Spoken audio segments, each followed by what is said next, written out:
Hi, hello, welcome back to our amazing talk. So it's a beautiful afternoon, and thank you so much for joining our today's lovely session. And today we are going to discuss on a very beautiful topic called Rewire Your Brain and how neuroscience helps you to get high performance. All right. So this is a subject which is completely related to neuroscience. So, and this is one of my key research areas these days.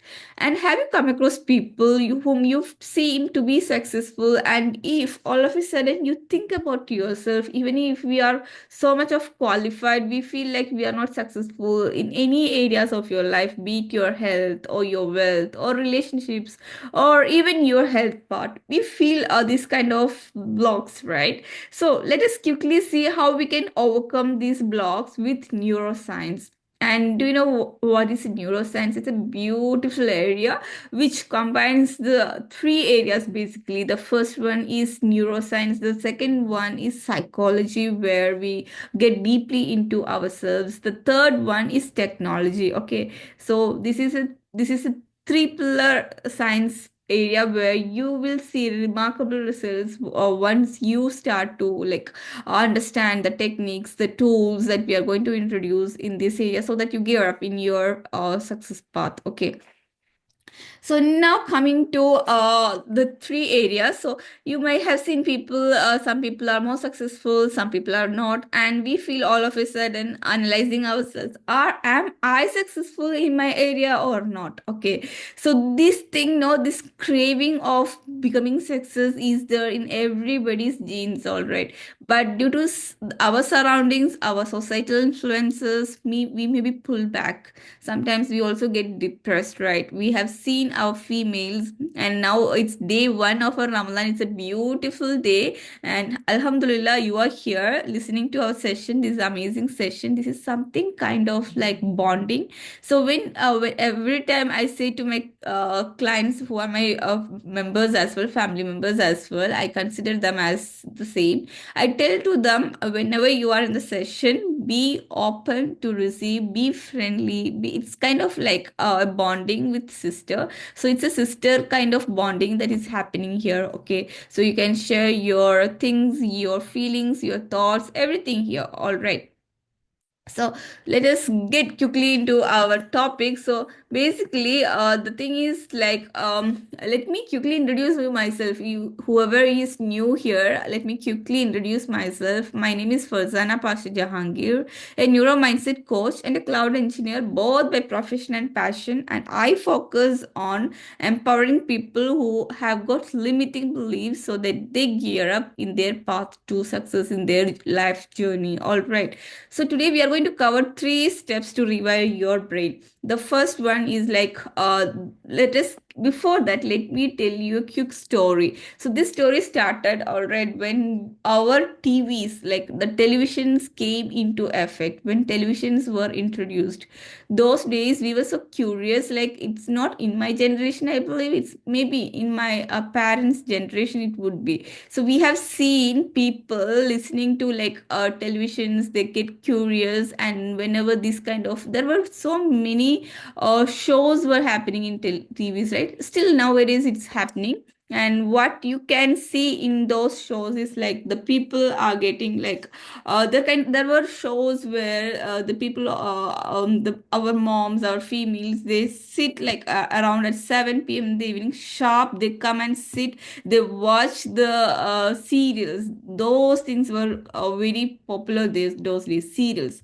There were kind of like emotional dramas. They see these, they watch these things, they start crying all of a sudden. They think that they are living in these serials, all right. So this is surprisingly very traumatic condition that they had accepted by themselves. They have put themselves into trouble. That's what I would love to say. When they were put themselves into trouble, they don't know how to come out from these things. So there is kind of emotional trauma that they have accepted, and this is being passed to the next generation. So it's high time to break these things, right? So they believe that the whole thing that they have seen in the shows, TV shows, they believe that this is the life.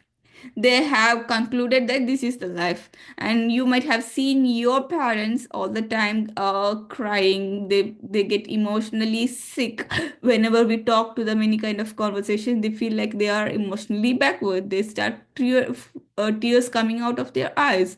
These things are like common, right? So, isn't it time to break these things, to break the emotional traumas? And people are not able to gear up in their success. Only a group of people are being able to gear up in the success.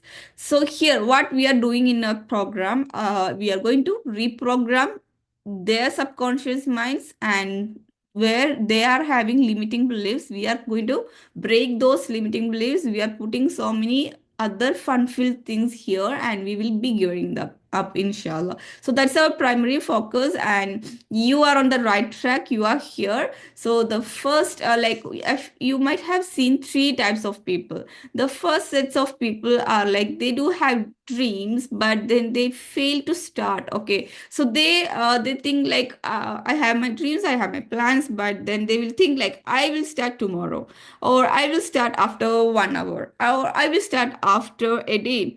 And then they procrastinate. They are called procrastinators. You might have seen such people, right? So these people do have dreams. That is one of the best parts, but they are not able to execute these dreams. And now the second set of people, where you might have seen, where they have dreams, they do start, but then on the road to success, they fail. Okay, so once they fail, they get pulled back. So they are like having they feel like, why I failed and I'm not able to get successful, and they get so depressed all of a sudden. See, imagine, we in our brain, there are three regions for simplicity: the amygdala, the hippocampus, and then the prefrontal cortex. And you know what? These are not limited to three regions, all right? There are numerous other regions as well. But then for simplicity, we are going with these three beautiful regions: amygdala, hippocampus, and prefrontal cortex. So imagine you are walking in the roadside ways of the road, and imagine like a car or a vehicle is coming to hit you. What will you do? Even if the car is so far behind, you will get a sense, like you will get a gut instinct that I should move away from the situation. So you will step away from the situation by, maybe by using, by hearing the sound, or by peripheral vision, any kind of sensory organs, like five sensory organs, right? So you may be utilizing all these, or any of these five sensory organs. You will step away from the situation. All right. Now, how are you able to do this one? So, if imagine imagine you were born, like once you were born, your amygdala is fairly inactive. It's not active actually. So, once you start gradually stepping your achieving your milestones every single time in your journey, the amygdala starts to develop. And you know what, once, like when you were born, imagine the surroundings is filled with laughter and joy, people are happy receiving you. But then after becoming, like maybe during your adolescence or any time during your life journey, you come across any kind of trauma that may be introduced from the schools, or maybe from the society, or anyone. See, the traumas may be simpler to me. If your trauma may be like simpler to me, but for you, the trauma may be the biggest one. So the severity level is different for you. Okay, see, whatever trauma that I'm talking about may be the simpler ones for me. Your trauma may be simpler ones for me, but for you, it may be have hit very large. It has impacted you maybe in a large way. So we have to overcome these things, right? So what happens is, like when the trauma, the amygdala is becomes, when trauma hits, the amygdala becomes like fairly overactive. Instead of receiving proper growth, the at a certain stage, the amygdala becomes overactive. Now, what happens when amygdala is overactive? So whatever emotional things that you come across, the three regions that were supposed to function, when amygdala itself, the starting region itself, becomes overactive, the other two regions gets blocked. They're not able to function properly. See, the reasoning happens in the prefrontal cortex. It has to pass amygdala, it has to pass the hippocampus, and then it has to reach the prefrontal cortex. All right. So they just consider these as three simpler regions. Okay, three organs. First one is amygdala, and then the hippocampus, and then the prefrontal cortex. Now, what they are doing, let me tell you the smooth functioning of these three regions, all right? So, whenever you sense something with your five organs, the amygdala starts to get process the information, it sends the information to hippocampus, and then it passes it to like prefrontal cortex, where thinking and evaluation happens. See, our emotions, sometimes imagine you are at a wedding and which is supposed to be filled with laughter and joy. See, all weddings are very happy places, right? Sometimes we as an audience, we go for the weddings and then all of a sudden we feel depressed, even depressed or sad, even if the situation or the surrounding is a happy filled place. We feel sad, right? We are not able to participate in the weddings in the best way we were supposed to be. Do you know why this happens? It is because it is linked to your traumas that has occurred before. Maybe some triggering has happened. Somebody has evoked your traumas by triggering you. Okay, so you get triggered for simple thing, and then those emotional trauma that has happened before in your childhood maybe like linked and they get triggered. All right, so now comes your turning part here. Okay, so what happens when you get triggered? This amygdala becomes overactive. It's not able to process information properly because the weddings were supposed to be fun filled, but then the emotion that you are experiencing is a different kind of emotion. Like it, instead of a happy feeling, you are having some kind of sad feeling, which is due to your amygdala. So, okay, so amygdala has processed the information in a wrong way. That's what I would love to say. So when amygdala is processing the information the wrong way, the same information, the wrong information is getting passed to hippocampus, and then it is sent to sometimes these hippocampus and prefrontal cortex are completely blocked. See, whenever you are having amygdala like overactive, these two regions are not functioning properly. That is what it is happening here. So when you see these are not happening properly, how can you think the prefrontal cortex, where your thinking and evaluation center, which is your thinking and evaluation center, which is supposed to function or give you the reasoning power, how you can you get your information processed properly and sent back to amygdala from prefrontal cortex to amygdala? It will not happen, right? If you have traumas, if you get triggered for no reasons, it's not your fault. It's because of some kind of limiting beliefs that have been programmed in your subconscious mind. Now, we have talked about two people, and the first set of people, procrastinators, they come under 93% of people. Can you believe this one? In the whole world, 93% people come under this category called procrastinators. Now come the second set of people who are like, I would say 6%, 93%, 6%. This 6% is what I have conveyed. They do have dreams, they plans, but then they start, but then they fail. After one fail, they are not able to gear up in the proper way. See, failures are part of our life, right? So we have to consider failures as stepping stones to success. They will not be able to step ahead after one failure. They get emotionally hit due to the traumas that they had before. They start to exhibit those kind of patterns, emotional patterns, and they fail back. So this they come under 6% of people.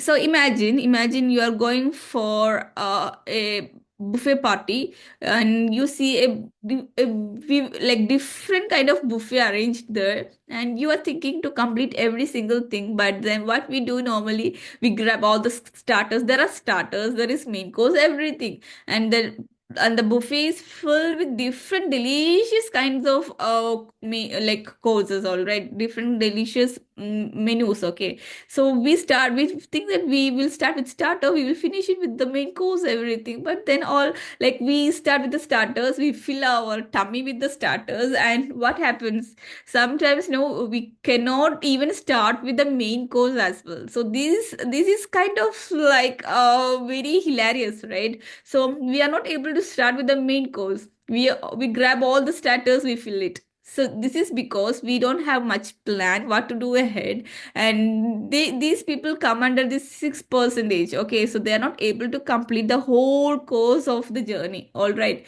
So now 93 percentage plus 6%, which is about 99 percentage. Now I'm good at mathematics. All right. How about you? Let me know in the chat box. And now comes the rest 1%. So I'm going to talk about these beautiful people, amazing people, 1%, where they they do have dreams, they do have plans, they do step ahead, they take necessary actions, they fail.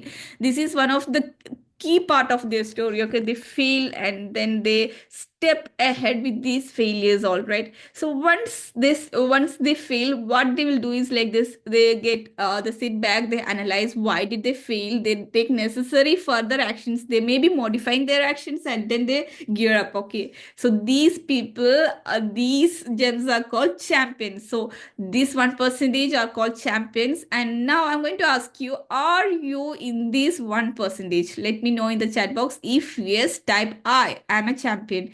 All right. So this 1%, they do have all the failures. And I'm going to share three things about these 1% people. All right. So the first thing, how we can rewire our brain. Okay, they are going to use their brains. All right. That's the funny fact. So rewiring their brain using neuroscience for high performance. The first and foremost thing is like awareness. All right. Now, when coming to awareness, we have to we have to analyze our patterns where we are failing, or any kind of blocks or any limiting beliefs. All right, so we have to analyze why did we feel this area is called awareness, where we know about ourselves. Who am I? This is one of the beautiful questions that I have come across during my life journey. Who am I? I'm going to ask you, who are you? Or just ask yourself, who am I? And now you can like quickly give like, take after the class, you can just have 1 minute, just analyze yourself, who am I? And this, like, first thing is like awareness. To overcome your failures, first thing is awareness. Why did you fail? What are the things that you need to necessary action? See, when coming to awareness, this is kind of like training your mind like a muscle. Okay, so there is one brain chemical called dopamine. You might be heard of dopamine. So dopamine is equal to motivation chemical. All right, so this is kind of a reward chemical as well. It's what makes you feel excited when you achieve something, even your small wins. So whenever you get small wins, your dopamine starts to flow out.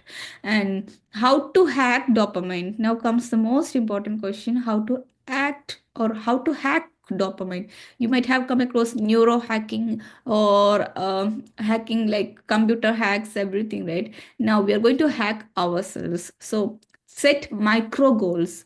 The first and foremost thing is setting micro goals. Second is celebrating small wins. All right, so whatever you have achieved in your life, just celebrate every single small win, even if it is small. Just try, or just do your best to celebrate it. So this will like, you are giving dopamine rushes naturally, instead of going for reels, or like in social media we get addicted, right? And we get scroll, and we see that other reels, we get addicted to it. Instead of going to those things, just celebrate your small wins, and you can pump your dopamine. Now the second step, we talked about awareness, or training your mind. Now, the second thing is upgrading your thought patterns. Did you know your thoughts can shape your reality? become what you believe. This is from Oprah Winfrey, the social activist and a TV anchor. Oprah Winfrey is most popular, like one of the black women to be successful in the world. So you would have known her about her, right? So upgrading your thought pattern, whatever your thoughts are inside, you become those way. So reprogramming your subconscious mind is critically important here to become a leader or a champion in the path to success. And let us talk about a confidence booster chemical called serotonin. So serotonin is a chemical that make you feel calm, confident, and happy. Now, how to hack serotonin? It's you can go for like gratitude practices, sunlights, and exercise, everything. The third and foremost step is like utilizing neuroplasticity into action. See, your brain rewires best when you take action. Knowledge alone is not power. Applied knowledge is we have to apply our knowledge. So endorphins is a chemical which is called pain reliever or energy booster. How to hack endorphins is because by using like yoga practices or laughter and exercise, everything. Now comes the fourth chemical called oxytocin, which is a bonding chemical. You would know our moms when they gave birth, during their birth, once the baby is out, even if she's carrying the whole lot of pain, she's happy when she's delivering the baby. When the baby is coming out, she's so happy. She feels so blessed, and that happiness is being releasing a hormone called oxytocin. So this oxytocin is a very powerful bonding chemical that helps bonding with mother and the child. Okay, so we can naturally, it's not just about the birthing time, but we can naturally release this oxytocin. How? Okay, so we can genuinely give compliments to others, physical connection with our spouse or our children, giving hugs to our children, to our parents, everything will release oxytocin. So now, which step are you going to take from today onwards? It's a very beautiful day, Alhamdulillah. And now, which step are you going to take? Let me know in the comment section. And also, let me gear up. Like let us gear up by concluding our call to action. We discussed about the four hormones. Basically, we discussed about how to rewire the brain in three steps. First one, train your mind like a muscle. We hit the gym, right? We hit the gym, we train our muscles, we train our body, right? So similar way we have to train our brain. The second is upgrading your thought patterns. Whatever limiting thoughts that you have, we have to upgrade. Definitely we have to upgrade. So that's what we talk about, we discuss about in our course. We have sit-ups, we do follow-ups with our clients, and then we help our my clients how to apply these techniques. I will be sharing techniques, of course, during the whole course, and they are applying it, they are seeing the results. And the third one is like hacking your brain by using neuroplasticity. Okay, so what is neuroplasticity? It's simple. It's like the ability of your brain to change or rewire itself. Nowadays, the research has shown that the diseases are also able to heal with the help of neuroplasticity. So, this is a beautiful topic that I love to introduce this day one of Ramadan. And yeah, I believe you have enjoyed our session. And let me know your thoughts in the comment section about neuroscience for high performance. And thank you so much for listening. Lots and lots of love. We'll see you soon. Take care. Assalamu alaikum. Bye bye.